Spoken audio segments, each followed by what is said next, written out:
కులాన్ని గుర్తించి ఈ ప్రభుత్వము ఈ కార్యక్రమం తీసుకోవడం జరిగింది.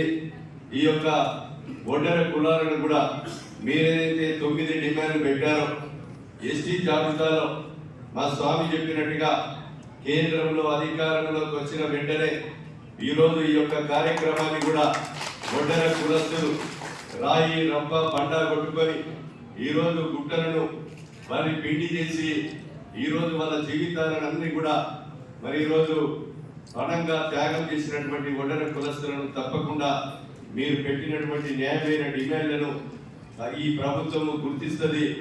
కేంద్ర ప్రభుత్వం అధికారంలోకి వచ్చిన తర్వాత ఎస్టీ జాబితాలో చేర్చే ఆలోచనను గౌరవ శ్రీ ముఖ్యమంత్రి గాంధీ రాహుల్ గాంధీ గారి దృష్టికి మరి మన కాంగ్రెస్ ప్రభుత్వం తీసుకుపోవడం జరుగుతుందని మీకు ఈ సందర్భంగా మీకు తెలియజేస్తున్నాను.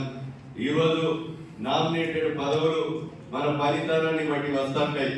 మనం ఈరోజు వ్యక్తులుగా ఓపన్న గారి ఆశయాలను, వారి సిద్ధాంతాలను, వారి పోరాట మట్టుకను మనం కూడా ఆదర్శంగా తీసుకొని ఈ గడ్డ మీద పుట్టిన ప్రతి బిడ్డ ఒంటరి కులస్తుడు ఇక్కడ జరుగుతున్నటువంటి అన్యాయాన్ని ఎదుర్కొని పోరాటాలు చేసి గడ్డ మీద పుట్టిన ఒంటరి కులస్తులకు తిండి లేని, భూమి లేని, అదేవిధంగా భూవకు లేని, ఇల్లు లేని నిరుపేదలను గుర్తించి వాళ్ళకు ఇల్లు కట్టించి వాళ్ళకు న్యాయపరంగా జిల్లా నాయకుడు పోరాటం చేయాలి, మా దృష్టికి తీసుకురావాలి.